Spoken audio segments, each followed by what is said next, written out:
Hi, folks. Okay, we welcome back. Sorry about the technical glitches there. We'll sort that out in a moment. Online, we've got momocilo radovanovic. He's written a book called Calling UFOs. And he's quite an amazing person. I've been to witness it myself. So let's introduce, as we call him, Momo. Welcome to .ws. How are you? Fine, thanks, and you. Good evening, John.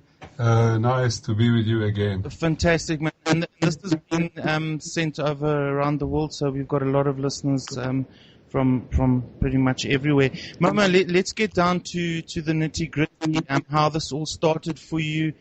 Where did it begin? If we can just take it from there. All right, we can, I could say, it's a huge experience over 25, 30 years, and events that I experienced are actually repeating, and it is like an ongoing story. My UFOs are coming, if I can say, last 2 months like never before. I can see it almost every second night. After the short prayer to God, it manifests itself in the form of a light, which can be different size from, I don't know, as per my opinion, from 50 millimeters to 300 millimeters. Let's say kind of half of the moon. Let's say the biggest one that I've seen recently. And as you know, the story started a long time ago in my country, in Yugoslavia, and then continued here in South Africa. And it's still going on. And I'm really proud to say that because I've had till now I think about 321, 322 encounters. And it was mostly in the form of light, but there were also some other kind of objects that I will explain during our talk. Mm-hmm. And then the journey from there, Mama? Sorry, I didn't hear you well. Sorry, the journey from Yugoslavia, if we could get that, yeah. Okay, my first UFO was kind of a light that appeared on the sky. I was working, actually helping to my father in the coffee bar. I was working in one company, and afternoon I would be there to help him a little bit. He was a pensioner and had that business more for fun. And all our customers, clients, mostly young people, got outside of the coffee bar and they saw that kind of a light hanging in the sky. And when everyone was bored by watching at it, they went inside. I stayed outside with my aunt and two of my cousins, and we watched up. And then suddenly that light transformed itself into a green cross. And then after maybe 30 seconds or 40 seconds, doesn't matter, less than 1 minute, transformed itself again into a yellow ball as it was, and went vertically up in the sky. For more, I don't know, maybe 3-4 seconds it disappeared. It was a really fantastic speed. I was shocked by that, and that was let's say, the great start for me to experience and to investigate about UFOs. So I wanted actually to show it to my friends. Then we would go on some mountains in Yugoslavia in the night, and we were waiting to see something. And a few times, of course, we saw it in the form again of light. And coming to, I would say at that time, before I came to South Africa, I came here in 1992, in 5th of February. I would mention also something that I experienced, which is not that much linked to the UFOs, but it's also something esoteric, which can maybe intrigue you, some listeners. Actually, first time in my life, I met a guy who could travel in the future and in the past. At that time, I was 38 years old. I actually didn't believe. Many years later, I understood that he was actually able to travel because the events that he prophesied or told me that will happen really happened. And they happened here in South Africa. So that is something maybe to contradict the scientists about time travel who are against it, but I personally swear with God that I experienced that, and that is really, really truth, and that is really, really possible. Some people have that ability, and they simply can close their eyes and be like quiet for a few minutes and then open their eyes and tell, like this guy told to me what he saw, and exactly that what he told me happened. That is an example. Let's say he saw a huge, he told me actually when we were talking that he see me on the sky, on the mountain somewhere with a friend of mine, where is a huge cross made of light, and at that spot I will have a contact with somebody, and on the opposite side of the street or of that light was like a round blue house. Mm-hmm. Right, it was unbelievable. I was trying to recall where did I ever read about some lightning huge cross on the mountain, because I thought it's kind of a fire coming out of the soil and something like this. But actually in South Africa people make a cross out of an electrical wire, and it's shining when it's connected to the electricity, of course, and it resembles the cross, how they made two wire, one vertically placed and the other one horizontally. So when I saw one of these crosses, actually, to be honest, my son saw it as I was driving over the mountain. And he said to me, "Father, have a look at this cross. That is the same one as that one towards the carousel in the northern side of Pretoria." Mm-hmm. And I couldn't see because of the roof, so I stopped the car. He was a small, 10, 11 years old boy, so he could see from the back seat. And I got out, and then I just commented what he didn't understand. "Hey, my son, I'm looking for that cross for so many years." Yeah. So we were waiting, and suddenly on the valley, which is under that hill, we saw 4 lights, red lights, flying without any sound. And my son commented, says, "Father, those are UFOs. You see, there is no any sound." Mm-hmm. All right, then these group of lights made a circle over one opposite mountain and landed there. Okay, I continued driving him to birthday party of his colleague, and next day, Sunday, I went about 12 o'clock from my flat to see were there any round blue house on the opposite side of that cross, because in the night I didn't have time to investigate. And so I noticed actually quite a big round house in blue color, which was just maybe a few meters up from that cross. That was the proof to me first time that the prophet was right. Because this is something significant. If he said square, so many houses are square, but to see round blue house on the top of the mountain, that is really something. Yeah. So I understood that time, first time in my life, that actually that time travel is possible. What would make another conclusion for also opposite to the scientists, and especially maybe to the doctors, etc., it looks then, as per my opinion, then the life is actually finished. If somebody could see in 1991 the event that I experienced after 12 years, then that event already happened. So it means it looks to me that we are actually experiencing something that is already done, or God's creation is done, and we are just now going through that creation in our time. But the other guys who can travel through time, they can cross it. And one film is playing in some other cinema in another town, and you watch that, and that film comes after 10 years in your town, and you can watch it. But you see, so somebody actually crossed the time in some way by that mind traveling, and could see those events really as they were. And that's how I was told about something that I really at that time, I'm still sorry that I so underestimated that man who told me about round blue house. I thought it was nonsense, it's bullshit, this. But now I'm really sorry because he was right. Yeah. Then I could link that event about time travel to something that I experienced in the company August Lepple.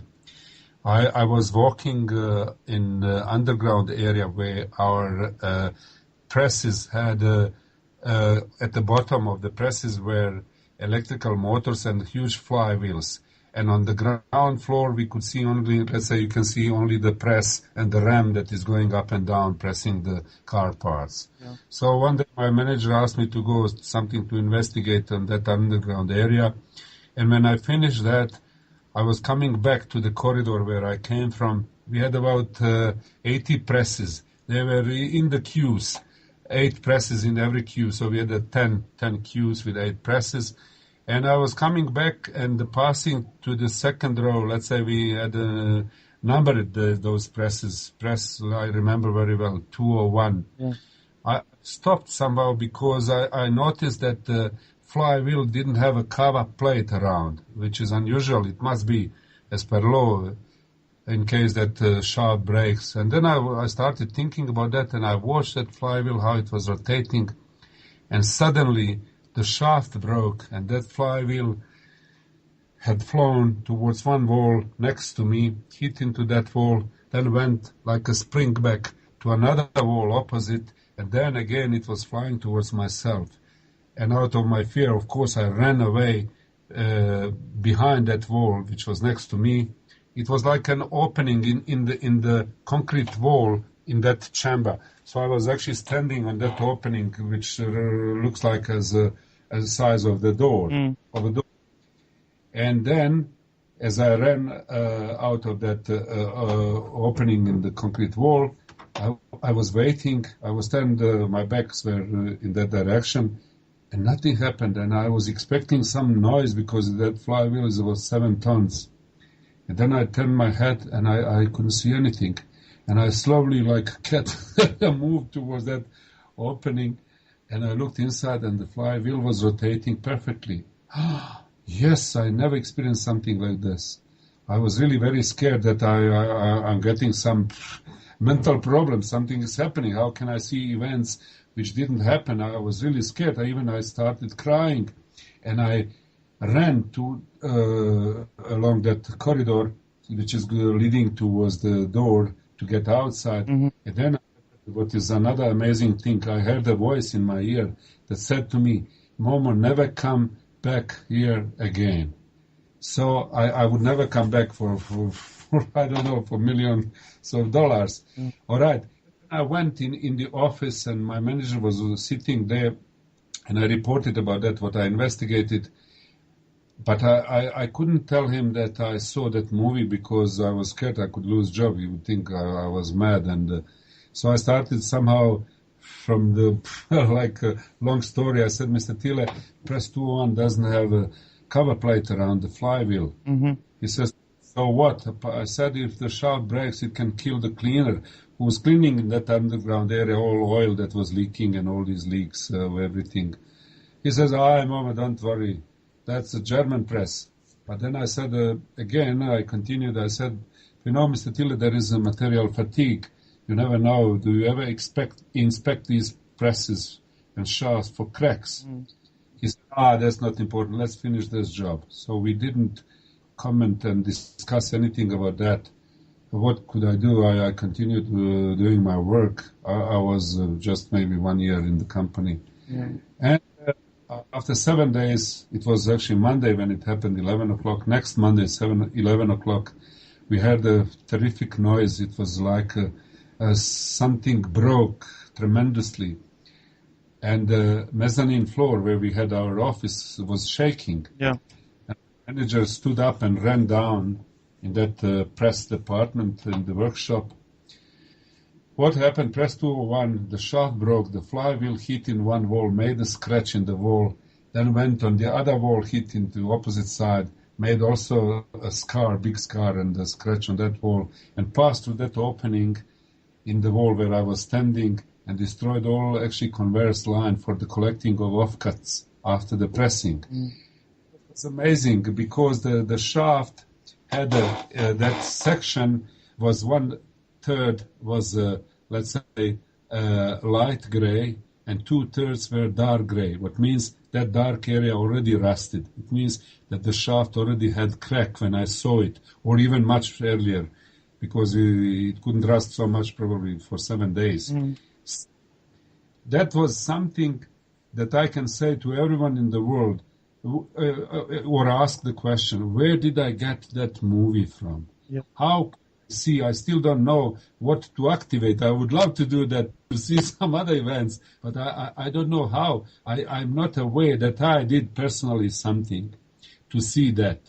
But I'm glad that I got to know that actually it's possible, because I experienced. So whatever I would say, and whatever I say tonight, it's only out of my experience. Nothing...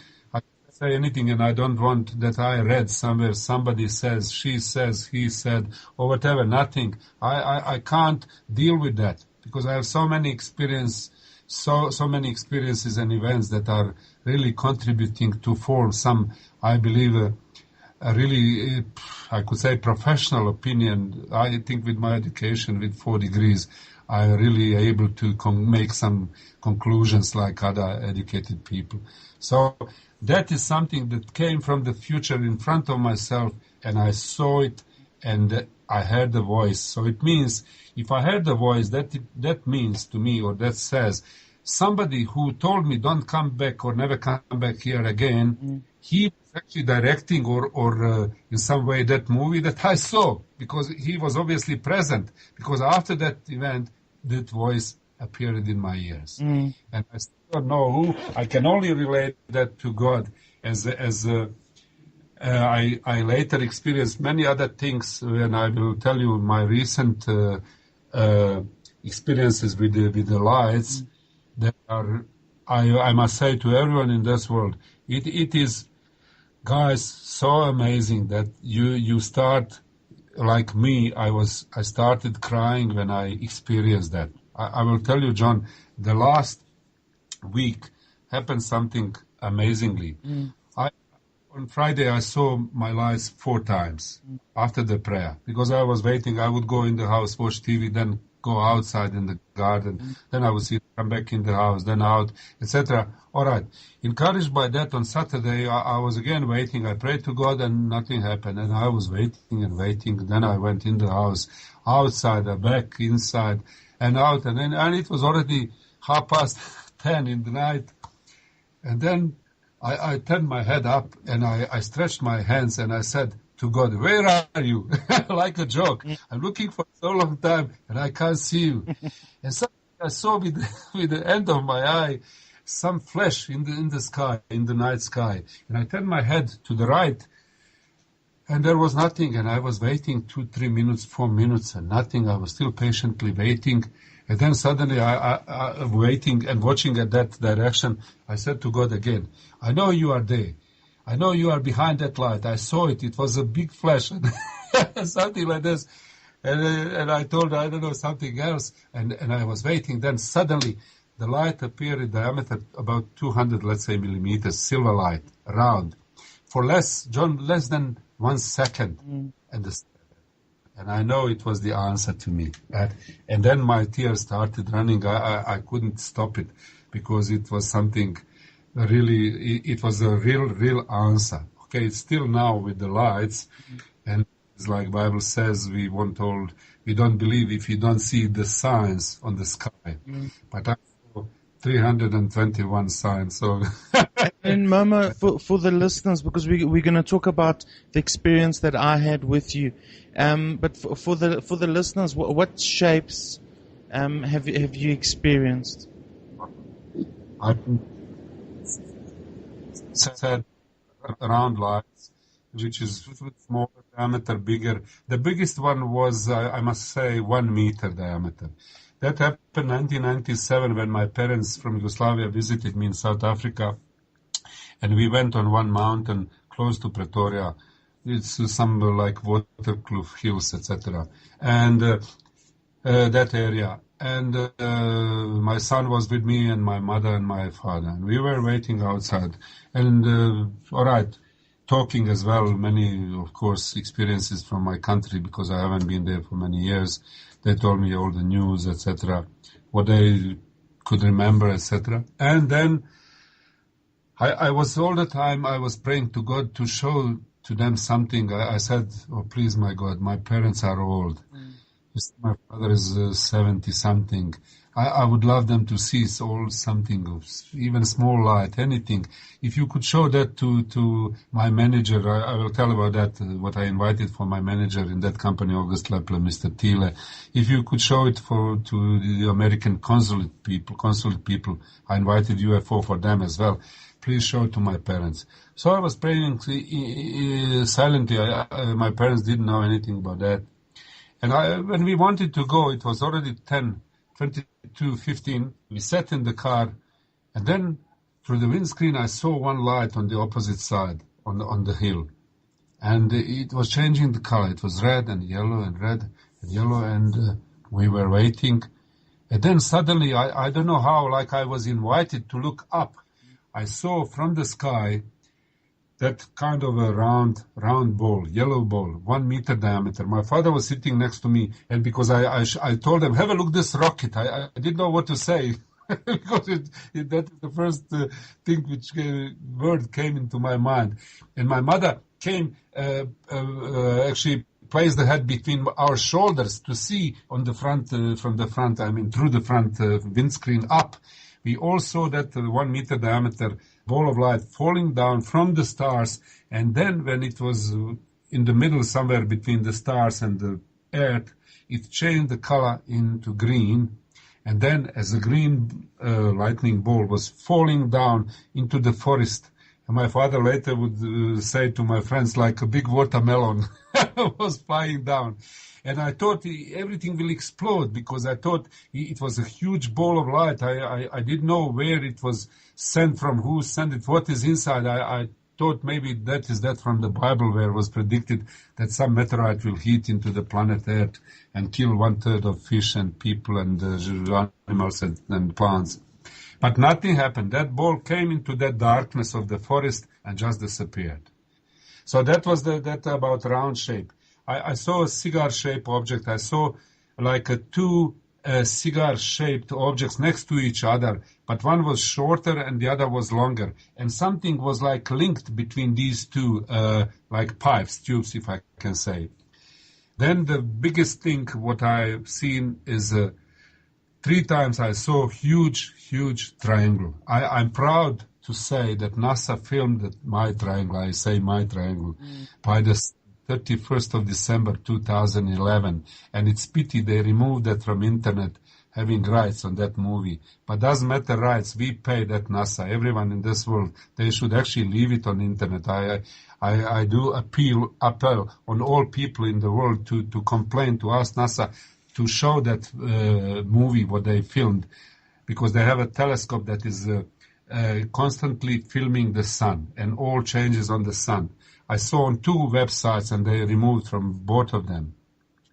And I think we have right to know about that as human beings and as the taxpayers who are actually paying all NASA actually investigations and exercises and exploration, etc., etc. So I can't understand that can be a man or person or scientist to stop that and that people don't know about the truth. I want to say this. That triangle actually was a huge, I saw it 1995 in Pretoria. What happened?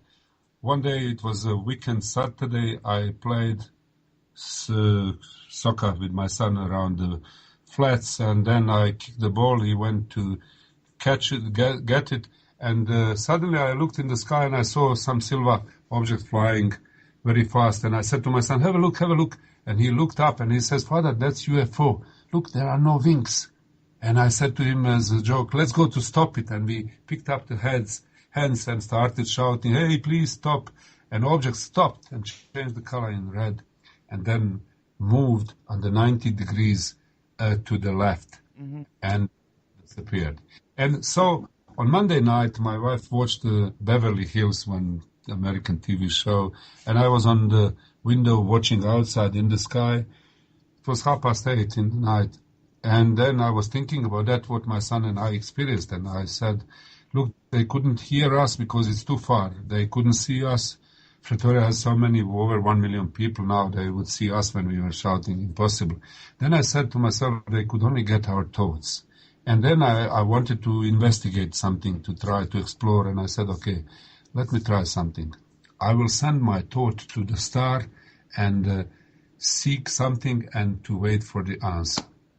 Now, what to say, what to ask? And I remembered in the Bible is written, God says, you must seek to see my face. And I said to the star, that one star, I don't know which one, I said, I would love to see God's face. And after a few seconds, huge triangle, brownish color. People say some of them could be golden in the night.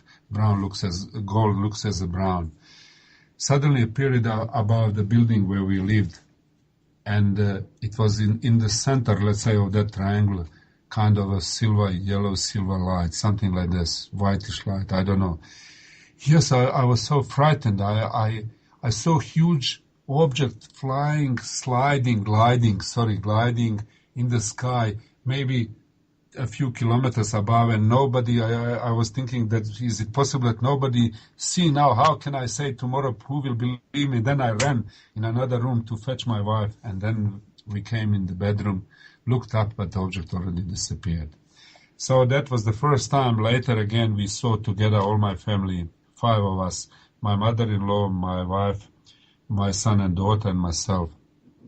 Huge white triangle. That one was white, flying from one end of Pretoria to, let's say, from south towards the north.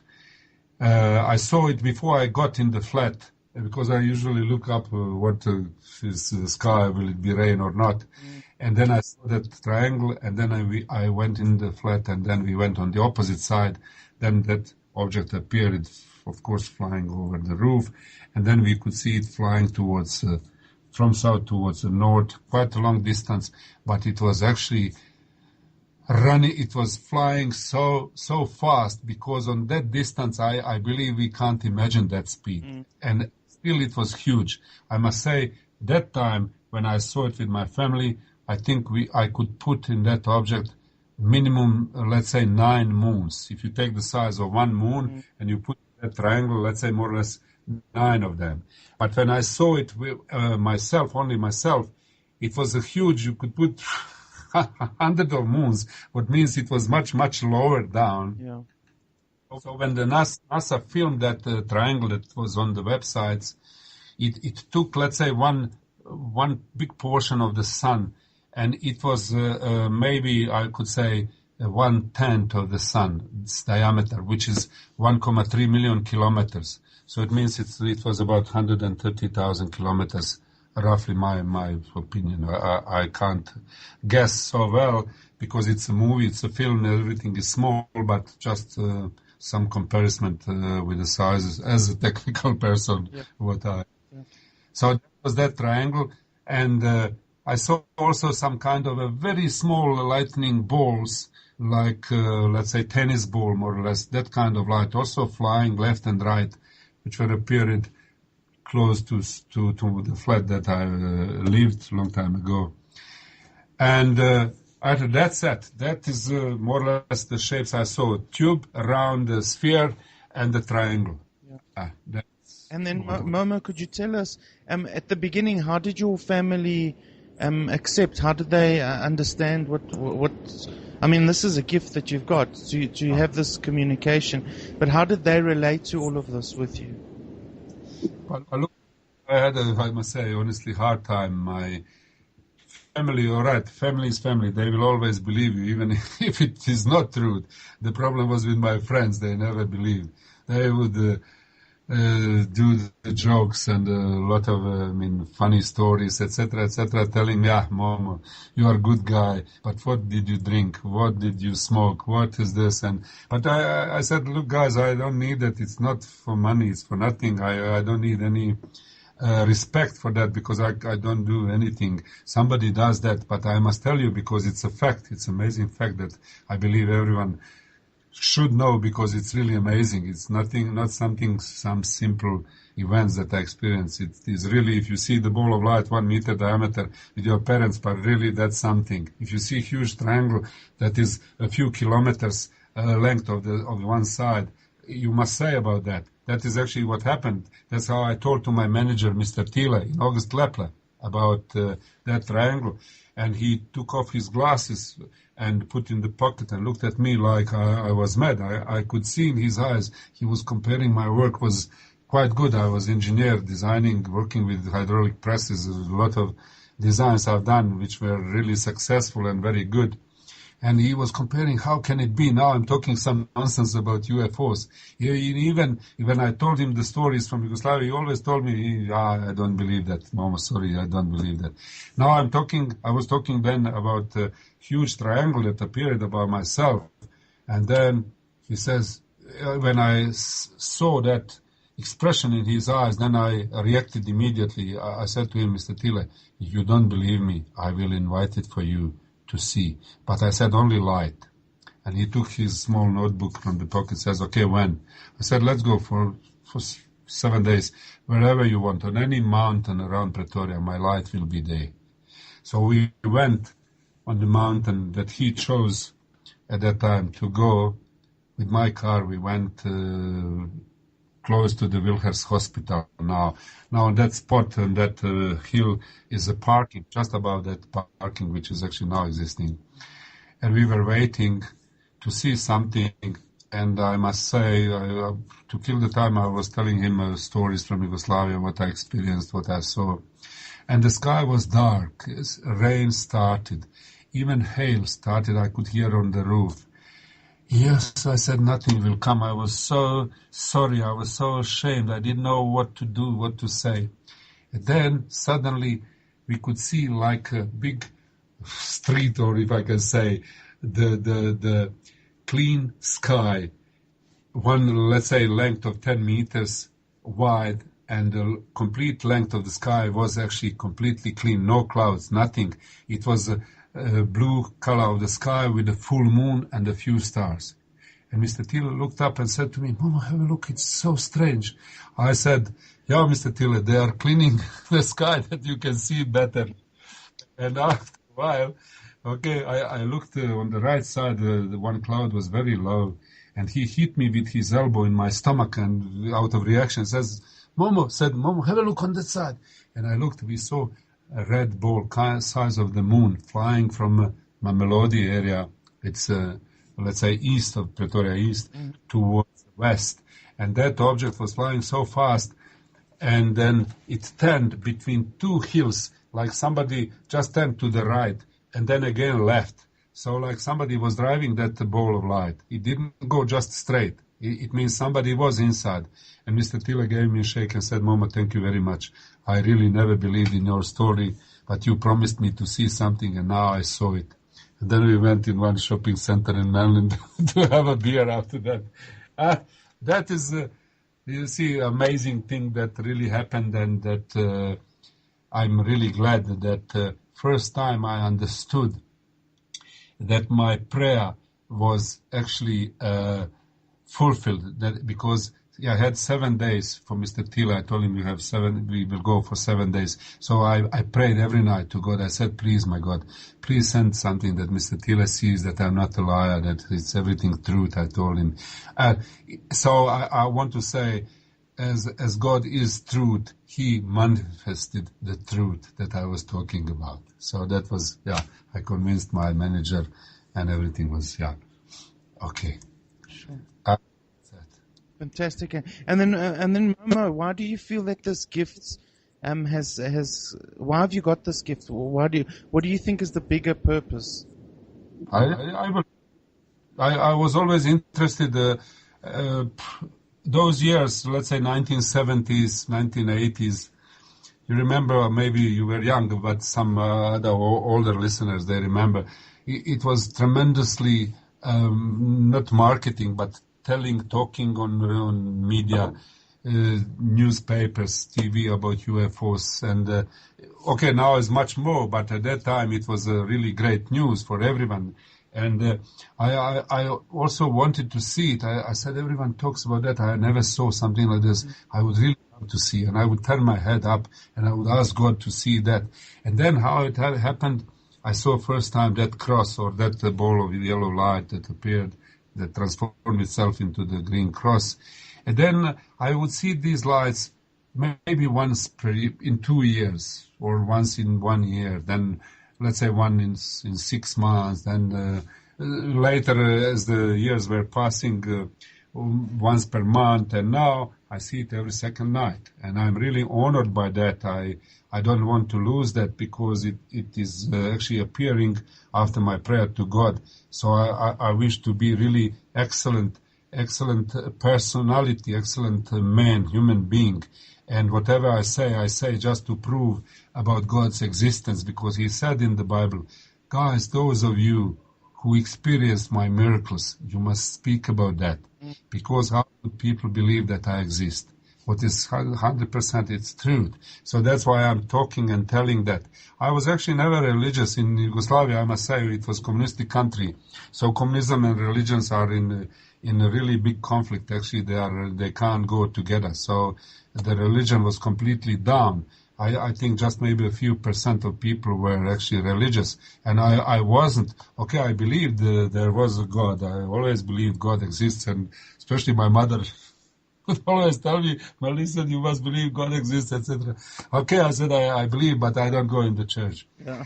To my time, of course, as young. Yeah. Boy, I didn't used to go in the church, even now. Because I understood from the Bible, even God says, don't pray that everyone sees you. So if I want to pray, you see how I pray. I go outside in my garden, nobody can see me, but God sees me and He is answering my prayers. But that is what is, the gift actually started when my father was, I think, in the hospital. That is where this tremendous overturning of the events and all my perception and understanding starts. My father was in the hospital for about 30 days. He had some problems with the blood in the lungs, and every day he was getting worse and worse. And one night my sister and I visited him, and when I was driving back home, my sister was crying. She was thinking it was finished. So I felt I need to do something for my father. It was already 10 o'clock when we arrived home. And my wife and children went to sleep, and I went on the window. And I was thinking my father helped me to finish the school, the university, studying. We built together a house on 4 floors. He first built 2 floors, then he helped me. I got a credit, then I built another 2 on the same house base. And many things. And it was my father, and it was the time me to do something. And then I looked up in the sky, and in my mind I said, I asked this question. Silently, I mean, I didn't say one word, just thinking about this. I said, is there anybody in this cosmos, in this universe to help me? I need help. I need it now, not tomorrow.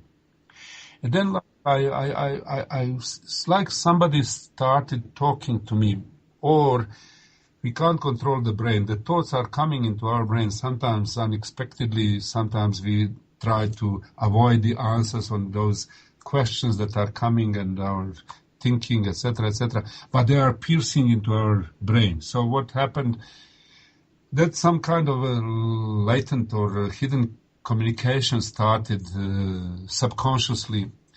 And then I was asking to see God and to ask God, to ask Him. I asked Him to send somebody in the room of my father to heal him.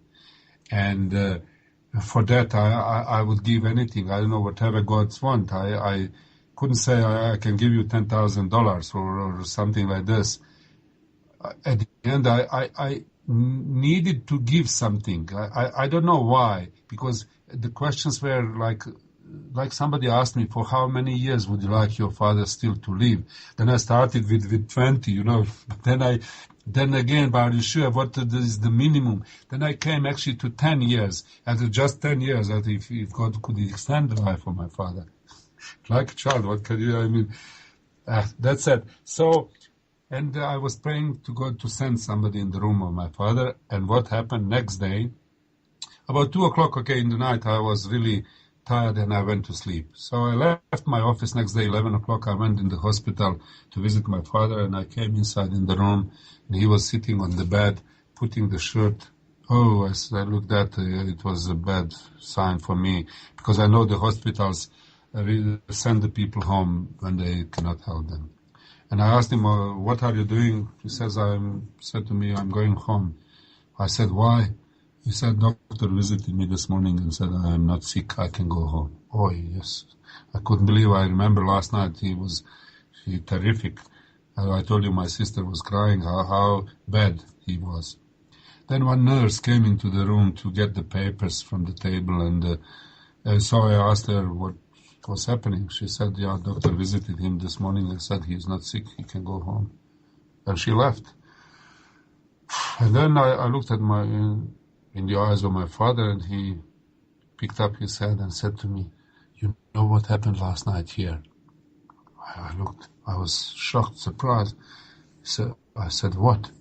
He said, here in the room was one short black guy with the curled hair and up to the shoulders, and he was walking around my bed, and he was touching me, and he was talking to me and laughing with me. Suddenly I understood that God sent somebody, but I never wanted, even after never actually, my father died, I never told him that I was praying for him to God, and that God actually sent somebody to heal him. So what I said, 2 o'clock in the night, when I was tired and I wanted to give something to God, I actually gave my promise. I said to God, I can only give you my promise that I will try, look the promise, I will try if you want to help me to be the best human being in this world.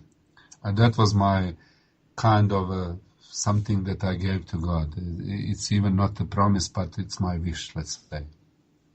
So I was trying all my life to be really good and hardworking person, honest, etc., etc. In spite of many problems that I experienced in South Africa, conflicting with a new culture, new kind of, let's say, environment and everything, not knowing English, not having a job, not having car, not having furniture, not many know.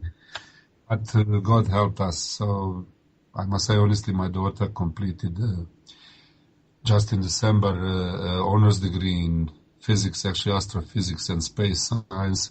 My son is in IT science, and I also finished my master's in mechanical engineering, and my wife cares about us, and my family also from Yugoslavia. My mother, sister, and brother-in-law and children are here for many years, and I'm really happy. I'm thankful, and I will continue to be such person as I promised. And I think even with all my suffering, God says there is no, or even big philosophers say that, like Confucius, there is no enlightenment without suffering. So I accepted that, and I'm really thankful for all my experiences, and I'm actually waiting. I'm telling to God every night, I must be honest to everyone, I say to God, I really want to see you.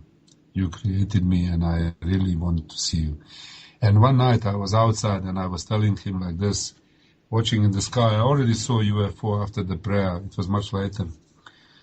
And I was looking up, and I said to God, I want to see you, and I wish to see you. I would love to see you. But I said, but I'm scared.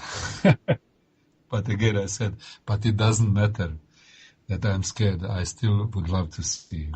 And then the light, yellow light, 200 millimeters, round, appeared on the sky, like that silver that I saw a few days ago. Yeah. And then Momo, also just to share with all the listeners, the experience that I had with you. You invited me to look at what you were going to do, and I mean I saw a light, and I mean at that height that it was at, and at that speed that it was darting, that was definitely not a blimp or an aeroplane. That was definitely a UFO. So I mean that I witnessed myself, and And it's just been so amazing. But if you could just share, because you've got such a beautiful way of saying it, but if you could just share the experience that you and I had when we thought that there was an alien in the bush.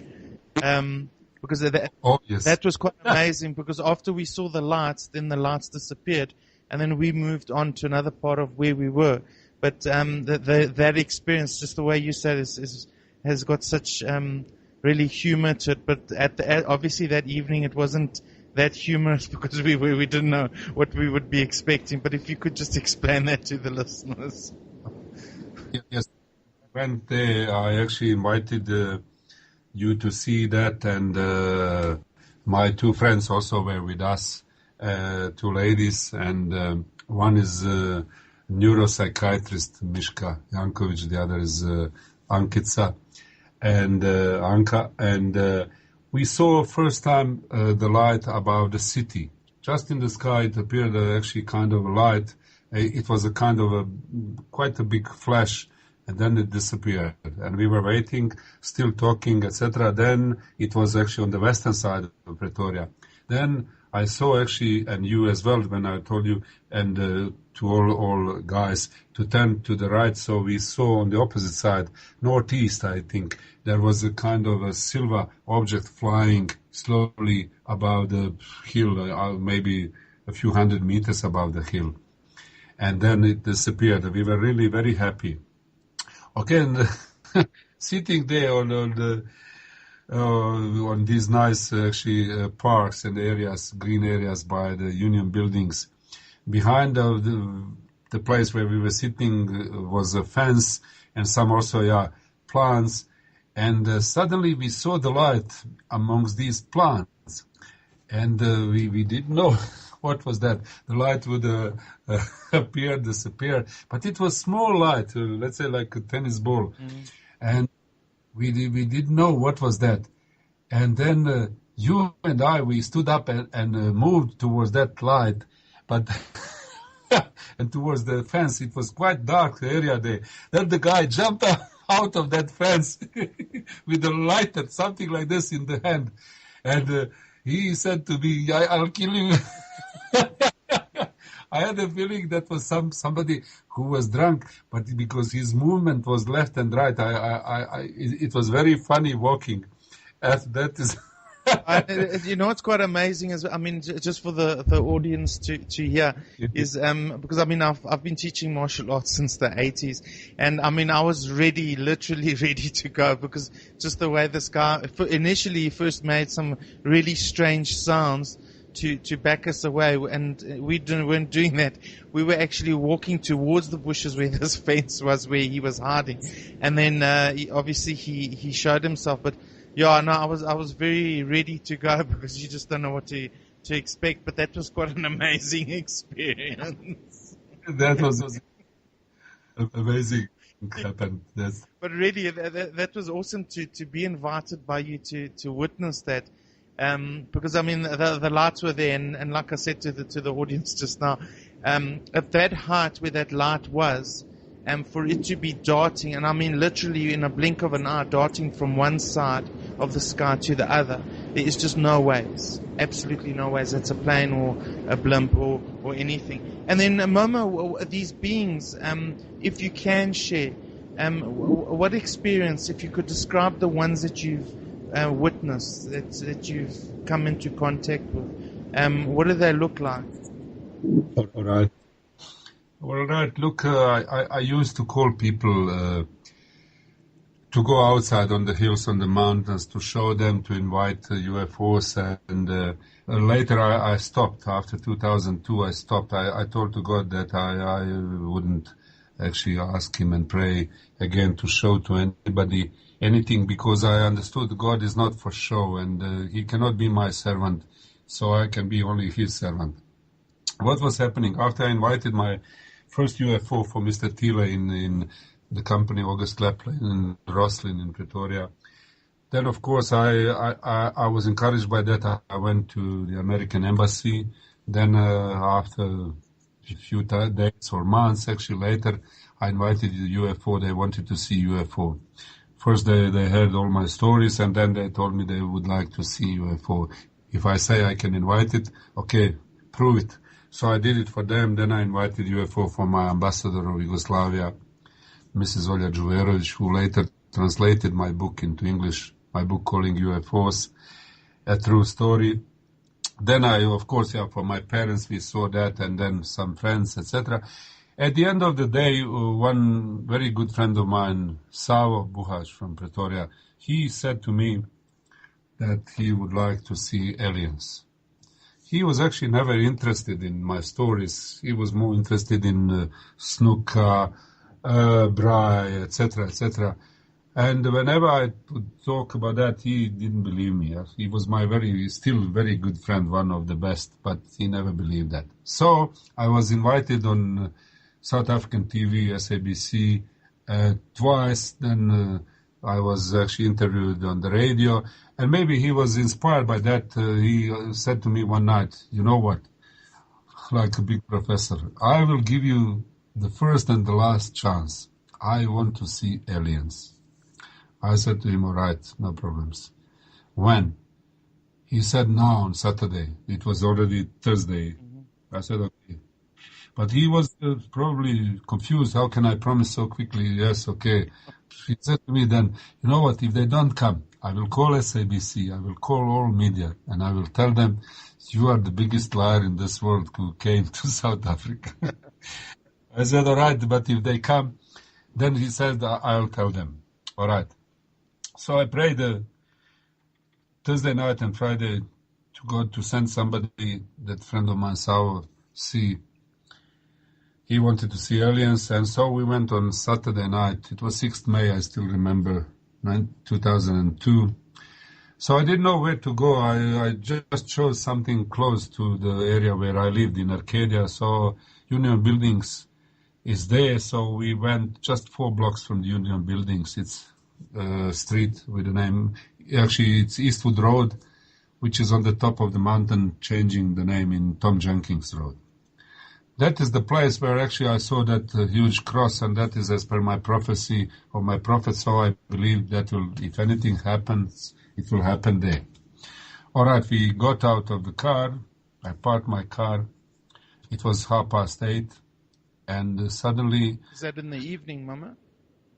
We heard the voice somewhere talking close to us, and then we moved across the street towards the wall, which is following the street down the hill.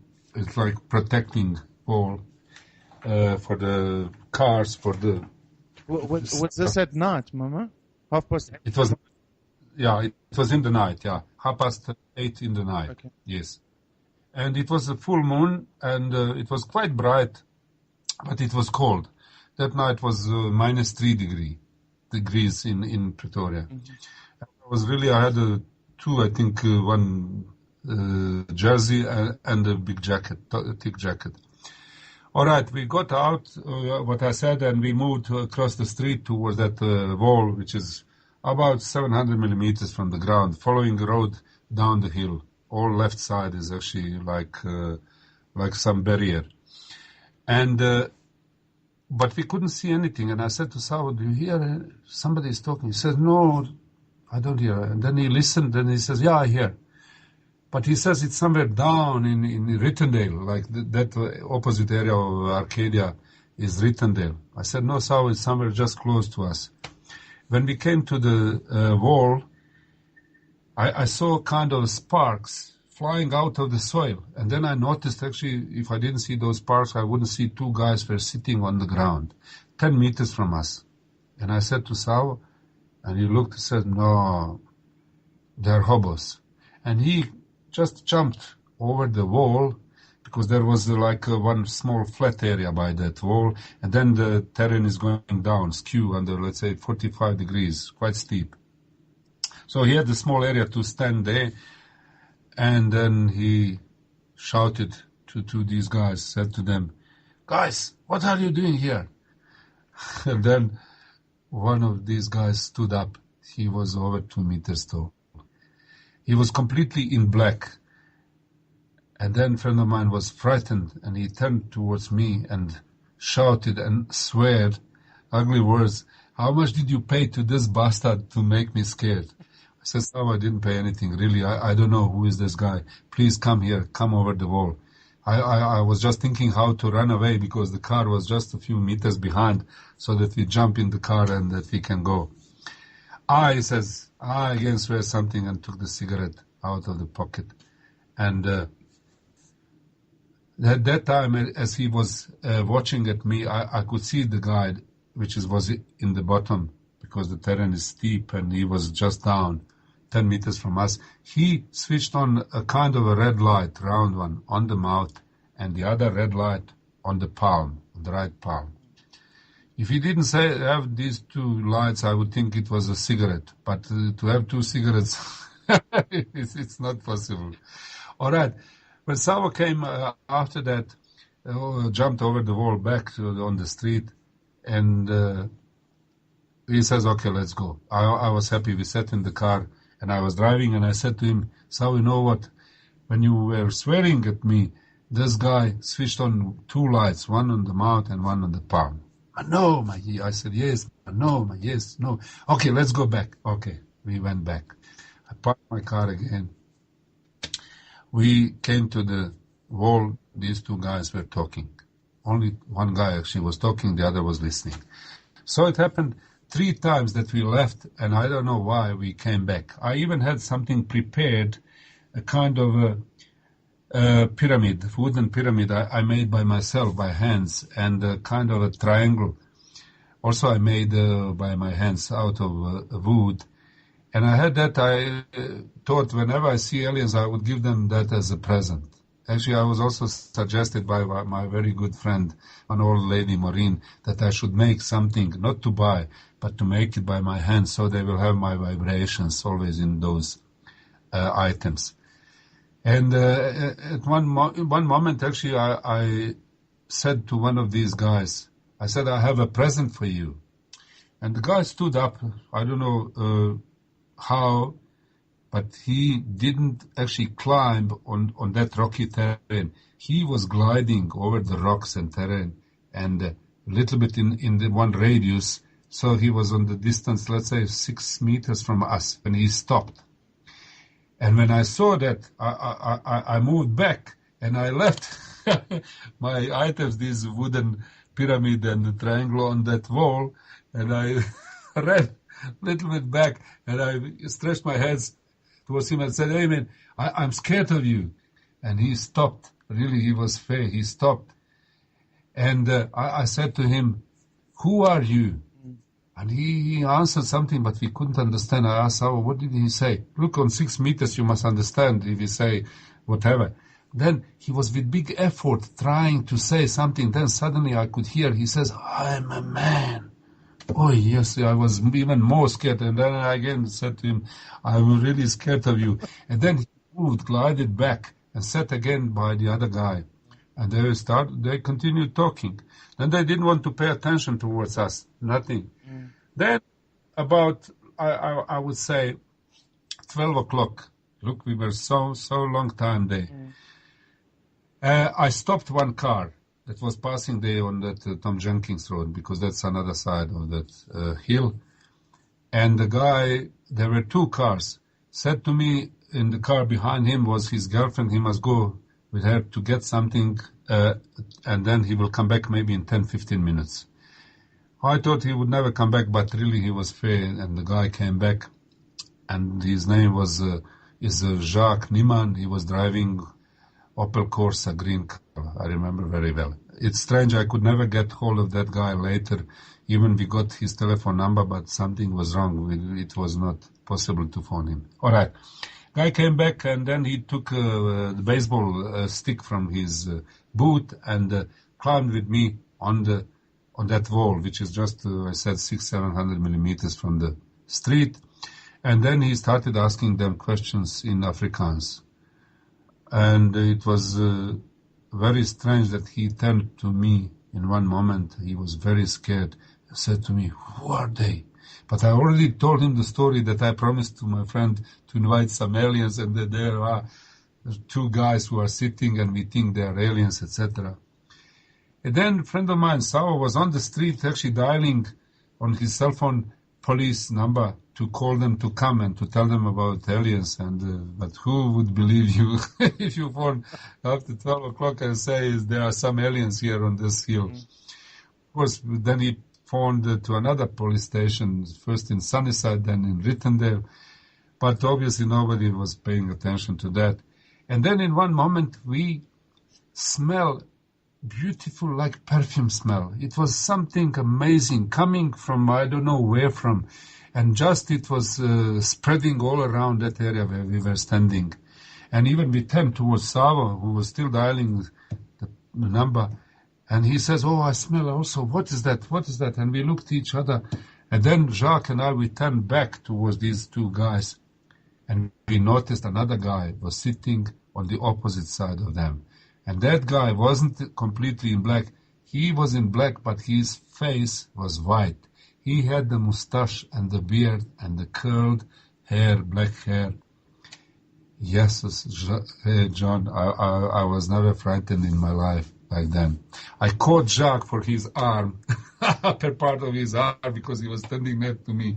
For his left hand, he was on the right side, from the right side of me. And on the right hand, in the right hand, he had his, baseball stick. And like I was more safe if I'm holding him his arm. And that guy who was sitting there picked up his head, and I could see nicely his mustache and beard. And then suddenly, like he was picking up the shoulders, but not actually. What happened? He was picking up his chest and all this.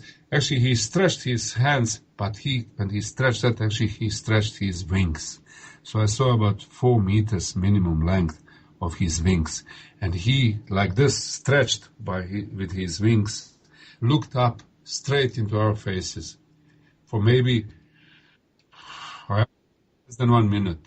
And then he put one wing around the body and then another wing around the body. What happened after that? I even didn't call Savo. Savo didn't see that. Can you believe it? I was so obsessed by that, what was happening. Then these two guys who were sitting stood up. And then they started moving something on the ground. Stones. I don't know what they moved. I couldn't see in the darkness.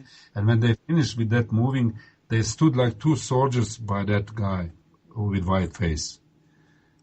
And then suddenly from the soil started like kind of a pressurized air or grayish gas was coming out of the soil. I think I know enough physics that something like this cannot happen, because there must be some valve and some tank pressurized, and that gas can come out of the soil, of course. It's logical. But nothing was there. I was later going there with another friend of mine. We were inspecting that terrain. We couldn't see any, only stones, nothing. And then what happened? When they finished, they stood next to that guy, and the gas was running out of the soil, running and forming a kind of a rotating drum. The gas was rotating, let's say clockwise, whatever, it doesn't matter. It is clockwise, it was clockwise. And then it became like a big drum, let's say drum of gas, of a grayish gas, up to 2 meters height and diameter, maybe over 1 meter, 1.2 in diameter. And then it stopped, but that covered that guy with the wings. So we couldn't, because of that cloud, of that actually rotating gas or drum of gas, we couldn't see him. He was covered by that. And when it stopped, when it became clear after maybe 15 seconds, we saw that guy disappeared. So what I want to say, I experienced, thanks to God and even to Savo, who wanted to see that, I saw that dematerialization is possible, and materialization. Because that guy, we were watching these two guys, we just tend to say about the smell that it was nice, and turned back, the guy was there. So he materialized. And then in that gas, he dematerialized. What I say, what I've written in my book, it looks to me, he somehow consciously collected all these particles of his body into kind of energy and traveled somewhere else. Obviously, that's how he appeared as well. That is my vision, that actually the mind is controlling everything, only mind. That is that energy which can do anything. Even I think God created the world with his mind, not with his word. The word is spoken, actually mind taught. with his thought. Actually, God created everything. So that, if I can say mind or thoughts or whatever, that is the enormous energy which can do anything. And even if you go to the Bible, why Jesus would say, if you believe, you can move the mountains. So it means that your mind can move the mountains. So nothing to me strange or nothing impossible. And maybe I would never believe that, and I would never got something like this, some conclusions. But when I experienced, I can't run away from that. It's a fact, it's a truth. And I say to all the scientists in this world who are trying to hide many things, whatever I say tonight, it's only the truth. Yeah. No, event. Definitely, Mum. I mean, we can't be in denial anymore of the beings that are in the universe. It's just impossible. But, Mum, I wanted to ask you the communications that you receive. I mean, can you shed light on that? I didn't hear you. The connection is very bad. What to share about? Any communications that you receive? Because obviously it's all telepathic. I mean, I also received telepathic communications from beings from other realms. But is there anything specific that you can share with the listeners? All right. I mean, I get quite often great ideas. If I need to solve some problems, I get that somehow solved. I really don't know how. I can't say that always it is just a fact of my education and experience. Sometimes ideas are coming very good that you really didn't have chance to experience that. So it's out of nowhere. It's coming. I don't know, out of the box. But I can say that I had once only kind of a touch that something actually, some nice smooth hand actually touched my palm. And I was actually in the flat, I don't know, maybe 10 years ago, walking from one room to another room, and I stopped to open the door, and then somebody or something touched my hand, and surprisingly, I didn't shout, I didn't cry, I didn't scream, because I don't know why. Maybe I was always scared of some ghosts and something like this. I don't know why. Something like this, it doesn't fit somehow in my perception of everything. Yeah. But it looks actually that something exists and it can be next to you and you can't see it. So I had that privilege, let's say, that nice touch I felt, and that somebody was standing just next to me and I couldn't see it. And nothing, then I left, I went actually in the room. But these kind of contacts, I can only say, I send the thoughts, usually I send my thoughts to God, especially recently, last few years.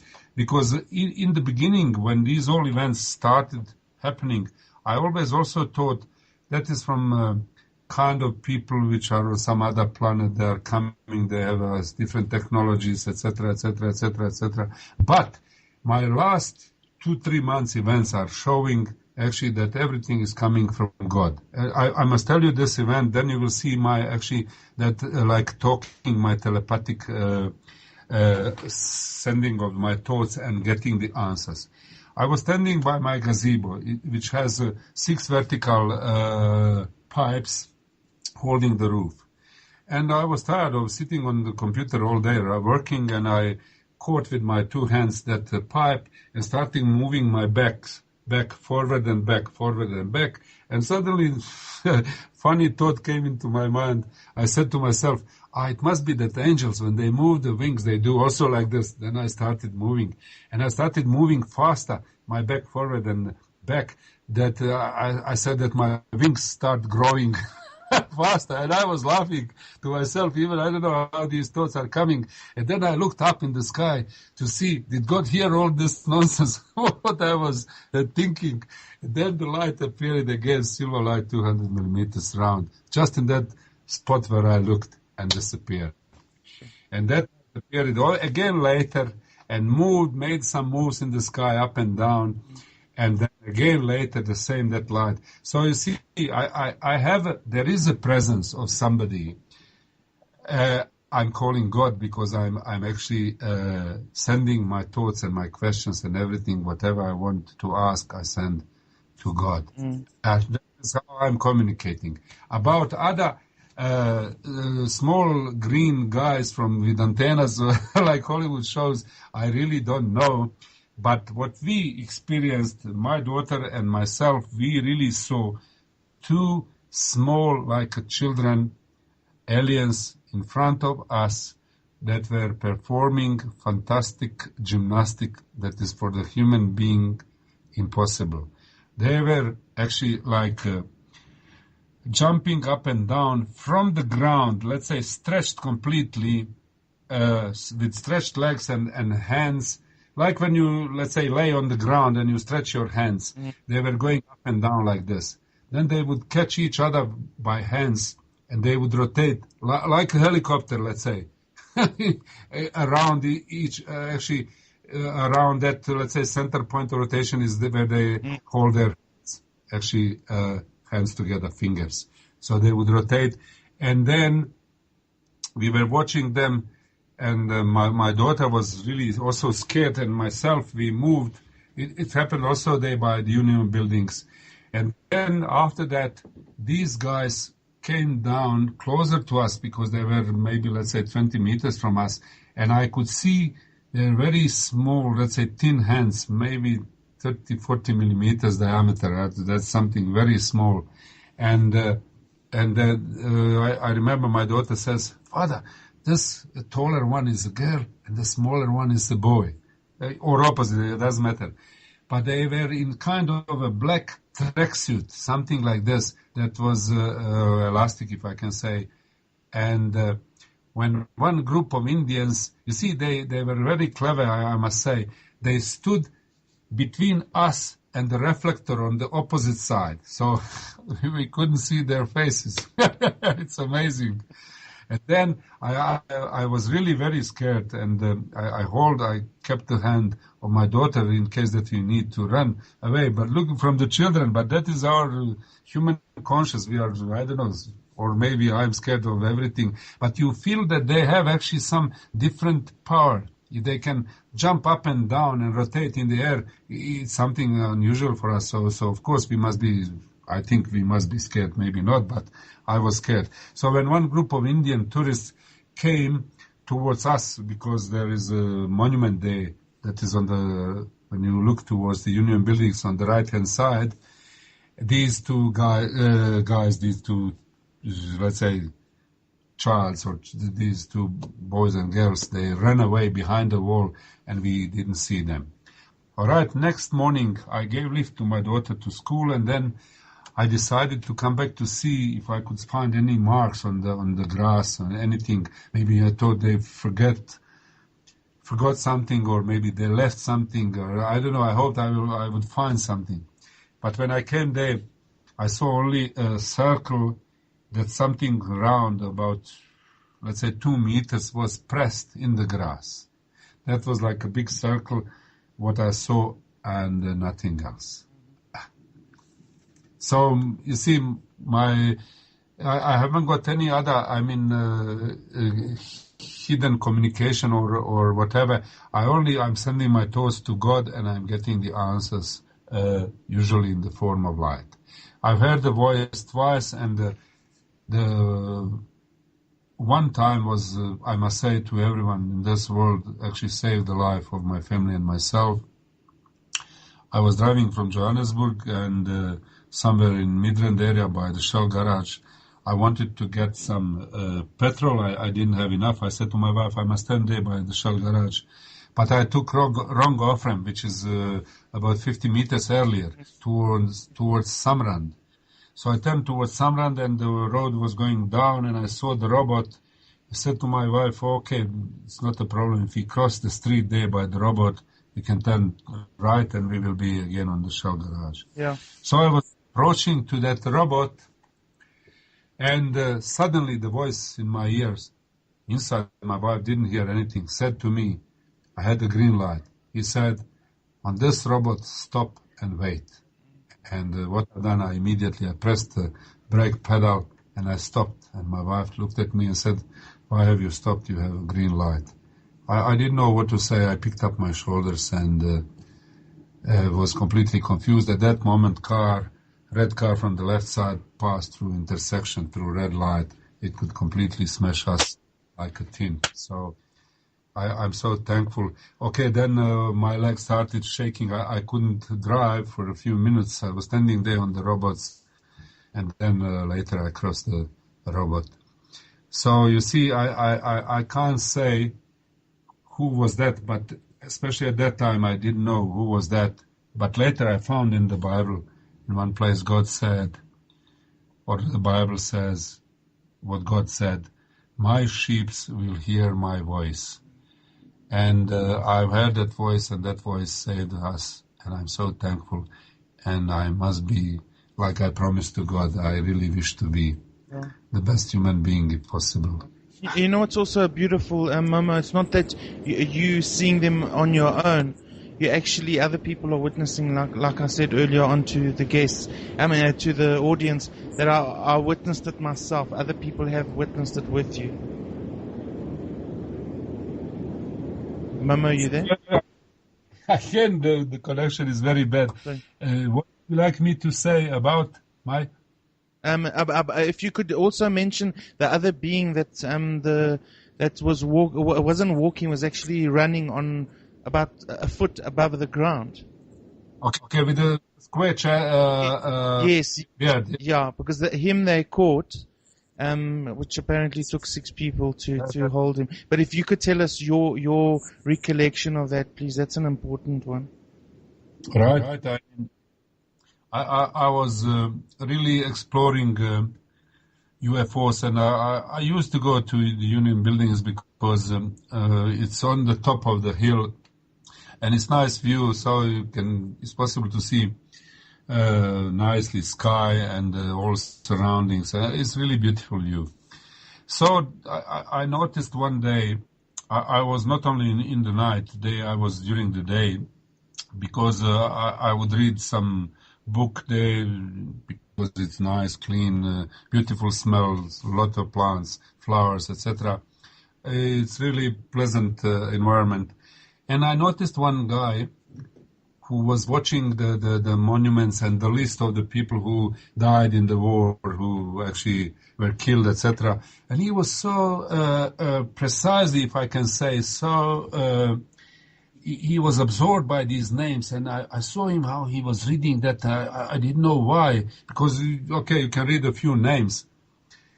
And he noticed me that I was watching him, and then he left. So that was our first contact. Then I saw again that guy, and then again and again, and then I don't know, he was somehow strange to me. I saw his face was like a little bit like square jaw. He was all blonde and unusual. So what happened one day, I saw him somewhere at the bottom of the Union buildings, and when he saw me on the opposite side, he stood up and wanted to go upstairs, because there are, let's say, 3 rows, if I can say, of stairs going towards the Union building from the bottom, from the Chair Street. And I ran towards him, and I came to, let's say, maybe 3-4 meters behind him on the stairs as he was climbing up.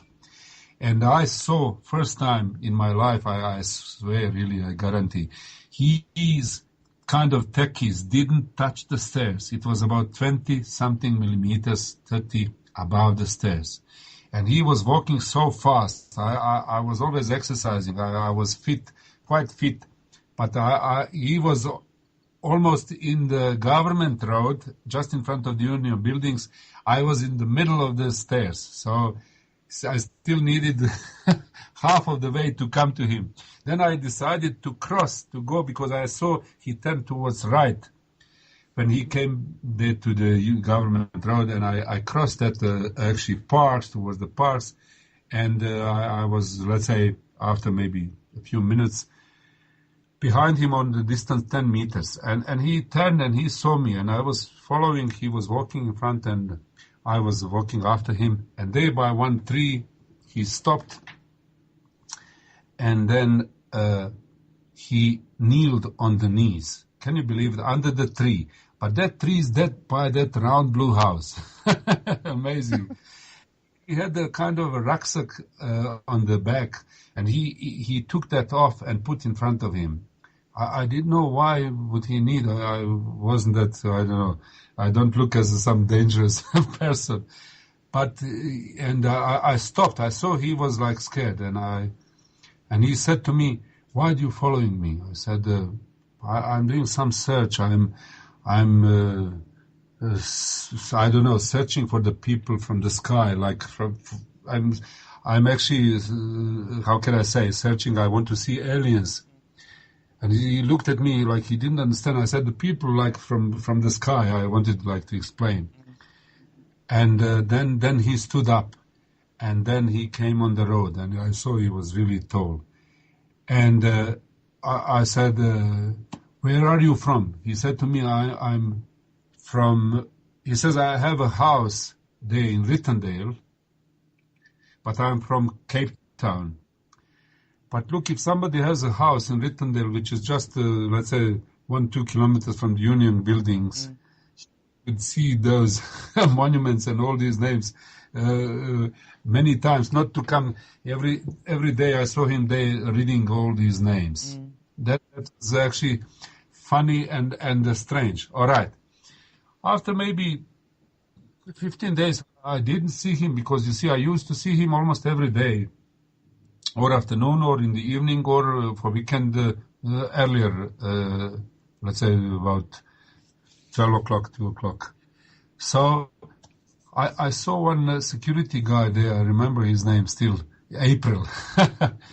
And he also saw me many times, and somehow we knew each other. Hi.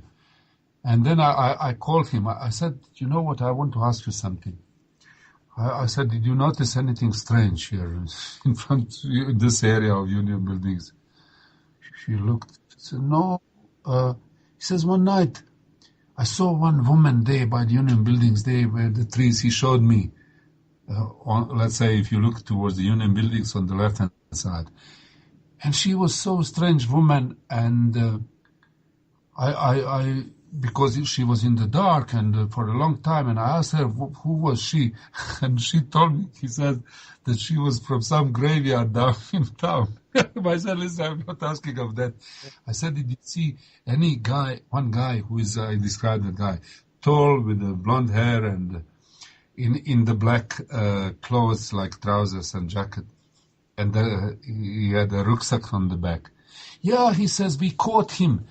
And last week," he said, we caught him. 5 of us. He was so strong, man. 2 guys couldn't hold him, so they cried. They called the help, and the other 3 actually came to help them to win over that tall guy. And I said, "Well, what's happened?" Well, he said, "I don't know. They arrested him and they brought him to the security. So I don't know. Really, I could never find out any info about that tall guy." But I never saw. Yeah. Why did they arrest him? What purpose? I don't know. They say. I asked him. He said like that he attacked somebody, something like this. The security explained that was the reason. Yeah. But I have no idea. I mean, really, I don't know. That is. And did he speak to you in a different tone, a different type of voice, or was he just speaking to you in English? I mean, in like normal language. It was English, but I must say his voice was also very strange. The sound of it's really strange. That's what I can say. But he was talking to me. Okay, he was 10 meters from me. That was the maximum, or minimum distance that we were when we were talking. I saw him in the night, maybe 3-4 meters from myself, but we didn't talk. Then what happened? Yes, one night, I was driving after him. You see, and he was always going the same way. You see, I was in the car. And he knew exactly that I was, you see, that I forgot to tell you. that I was following him. You see, I was in the car, and you can't see well who is in the car. But he ran away behind, I remember, building the house in Government Road, 860, I think, number. He was hiding there. Then suddenly I couldn't see him. I was driving with my car up and down, left, right, in that Government Road, you know, on one side, the back, to see him with my lights. No, I didn't see him. And when I was actually with him that Saturday when it was raining, and when he said to me, why do I follow him? Why did I follow him? Then he says to me that you followed me like that night. I don't know when was that, like 7 days ago, in the night. You see, he knew actually that I was after him in the car, but he couldn't see me very well, I'm sure. Because in the night you can't see in the car who was sitting. Because government does have that strong lights that you can see very well who was sitting in the car. But you see, he knew that. And also, you see, why would he run away from me on the stairs so fast that, you see, he made, let's say, 100 meters, I made 50 meters on the stairs. And how he could be so strong. That security guy explained the best, that 5 people couldn't win over him. Yeah. And then, Mom, have any of the beings given you any information, or have you asked them about information about this planet, about humanity? Have they given you any information, if you can share with us, anything regarding the planet and humanity? Not yet, John, but you read my book and you remember what my prophet, that guy who traveled in the future and past, he said to me that one night I will get all cosmic or universal knowledge or whatever I want to know, I will get it. And I must have my questions ready because I will not have much time. So I've written my questions. I have 13 questions on the list. And as these events with my lights are happening now more often than ever before, I believe that the time is very close. That it cannot be that I see 321 times those lights and that nobody comes and tell me, listen, this is from me, or this is that, or that means that. So as he could be so perfect for that round blue house and the big, huge cross on the hill, which is there in Eastwood Road, I mean, I logically, he couldn't make mistake about this. For the knowledge or what I will get to know, especially because of one fact, that the place where he told me it would happen, I found it. It's also a specific place. So how he could see that, and it means that will happen. But I really don't know when. Yeah, I mean, I've made predictions. I mean, I've said it in the past. I mean, I've done predictions in 2007 and in the 90s, and definitely it's happening this year. There is going to be more activity. There is going to be more things happening, and the governments can't hide it anymore. I'm saying that straight up on radio. I would say, I'm sorry, John, about these governments hiding, etc. Yeah, I think I must say this. We never got, I believe, any technology from anybody else in this world. I mean, in some outer world.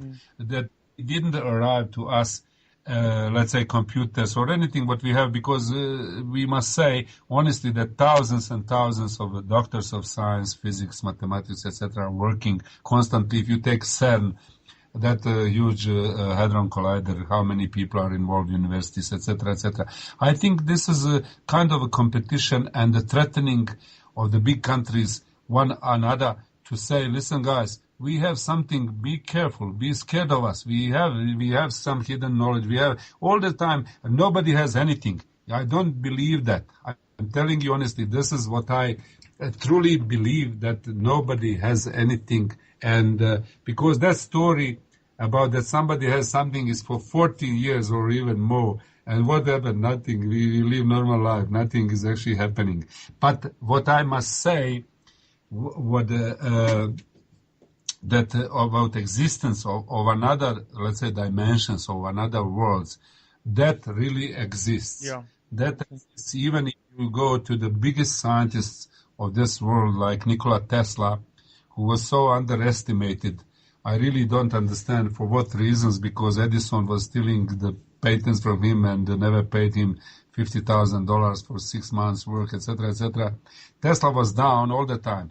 But I must say, the man with more than, let's say, somewhere 380 patents, somewhere 700 patents, somewhere over 1,000 patents, it doesn't matter. He contributed a lot to the world. He advanced this world for over, I think, more than 500 years with his electrical three-phase motor, which is used everywhere in industry. Everything works with three-phase electricity and three-phase motors.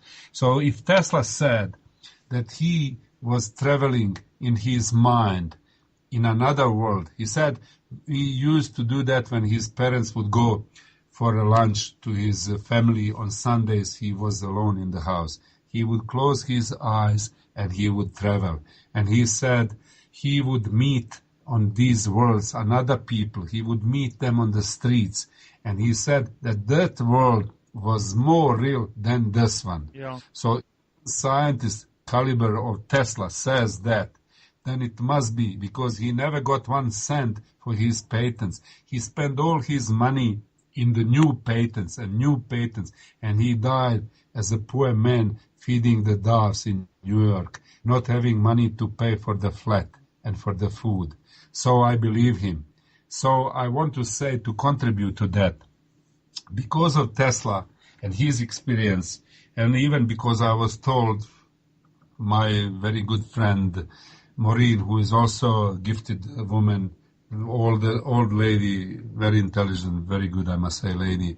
She said to me that I'm actually Tesla's incarnation, and I would love to be better than some bastard, let's say. But I don't know. Even if I investigated a lot about Tesla, and I found that his father's name was the same as my father's name, Milutin, that he had a contact with aliens, UFOs, that he had was searching for the new energy, what I'm doing as well, trying. And many other things, I found quite a lot of similarities. But because of Tesla, one day I was with my daughter by the Pretoria University. I was preparing one exam, and she was playing tennis, hitting the tennis ball on the wall alone. And then she came to sit next to me to relax and to have a juice. And then remembering Tesla, I said to her, close your eyes and tell me what you see. She's closed the eyes and says, everything is dark. I said, okay, keep your eyes closed and try to go with your mind through that darkness. And then you will see some other colors will come. That's how I read what Tesla did. And then I said, okay, what do you see? She said, yeah, one like a green color actually. Sorry, green color is coming from my right side. I said, try to go through that green color, like I wanted to explain through that layer. But I said, just go through that green color. Then she said, okay, now it's coming like yellow color. Then some other. Then she said, I don't want. Then she didn't want. All right, I was still, I continued reading of the book that was in front of me, and then she finished the juice. And then she said, Father, let's try again. Oh, I was happy. And then she put a cap with a shield on the eyes. So she was actually, her hands were free. Mm-hmm. And I said, all right, what do you see? She said, again, everything is dark. I said, try to go through the darkness. Then she said she sees like light blue, then light green, then some other layers, then yellow, then orange. And then suddenly she said to me, Father, I see it. Then she stretched. I see 2 hands in front of me, 2 golden hands in front of me. Oh, man, I looked, there was nothing, of course. I said, go with them. Can you believe that? I really don't know why, but I had some confidence. I said, go with them. And she was quiet for maybe 1-2 minutes. And I was waiting. And then suddenly she took her cap and had thrown on the grass and said to me, Father, I've seen God. I said, where? She said, those 2 golden hands brought me in one big room. It was like the ice was on the walls, like something was shining. I said, all right, but where? the God was. She said they in one like sitting on the throne, on one like a part of that room, like up, sitting on the throne. I said, all right. I remember in the Bible is written, nobody saw God's face. I said, did you see his face? She said, no, Father. From the shoulders up was like kind of mist, and I couldn't see his face. So that is amazing. That is my contribution about another kind of dimensions and world where you see Tesla could travel, and my daughter traveled, and I believe many other people can travel. And if you take also these guys out of body experience, they also can finish in some other worlds as well. And all this actually contributes that there is something else. Definitely. I mean, I've always said it for years, Mama. I mean, it's been decades now. We're all interdimensional, multidimensional beings. And science is going to have to accept it. Some scientists that I've spoken to are starting to be more aware of it, and there are others who are still, boots to the ground and not interested. But, times have changed. There's going to be so much revealed, this year and as we pass through this year. But, it's just really been amazing to have you on. Momo, anything in closing, just to mention to the audience, your book, Calling UFOs a True Story, that's available on Amazon.com. But anything in closing that you just want to share some wisdom with the audience, with the world? The last sentence I didn't hear. I'm sorry. To share. Yeah, if there's anything that you want to share with the world, with the audience, just some wisdom. I mean, we've got just a couple of minutes left. I would like to say, about that being with wings. I spoke to a few people about that event, and I remember one also friend of mine, Barbara Dangle, who is an astrologer. She said to me that she could see that being with wings was actually Poseidon or Neptune. Because the old books actually describe him as a being or god or whatever, Greek god, who could actually disappear and appear as per his will, and he had the wings, and he was like phoenix. And that is something that is very strange. I also later read a lot about Poseidon, but I cannot say anything. Only the question is how could I invite somebody for that night to come to show that a friend of mine, Savo, can see the aliens and what he actually didn't see, but Jacques Niemann saw it. Mm-hmm. You see, my prayer went somewhere. I've sent to God, and obviously there is some center which can receive those telepathically sent thoughts, which is, let's say, some, thought, kind of a thought machine or whatever we can say, or all this, what we really don't understand, this moving or of the thoughts. It's obviously possible that we can achieve something. And I believe it is because, as I said, my opinion and what I would like to say, that the world is created by God's thought, and this is actually, if I can say, materialized thought. All this what we see, it's a materialized thought, because you see the other guys. Let's say my prophet, he was sitting next to me, and he saw that also in the physical form, everything. But obviously he didn't travel anywhere. He was physically there in front of myself, but he saw those actually things. So how he could see those visions of the huge cross and round blue house? How my daughter could see God sitting or two golden hands in front of her, what I didn't see. Yeah. Or is still for us a really big question. We really cannot find the answer. But it's what I again says, it's obvious it exists. There are another worlds and even parallel worlds where probably we can also travel, but maybe we are even not aware of that. Yeah. Some people like Tesla, he was aware of that, and even my daughter, but maybe some other guys can travel, but maybe it looks to them as a dream. No, that's all going to happen, Mama. That's all happening. That's all going to manifest for everyone. That's my guest, momocilo Radovanovic. His book Calling UFOs, which is available on Amazon.com. Momo, thank you so much for being with us. God bless, and thank you. Yeah, my heart goes to you. Thank you so much. Thank you too. Thank you.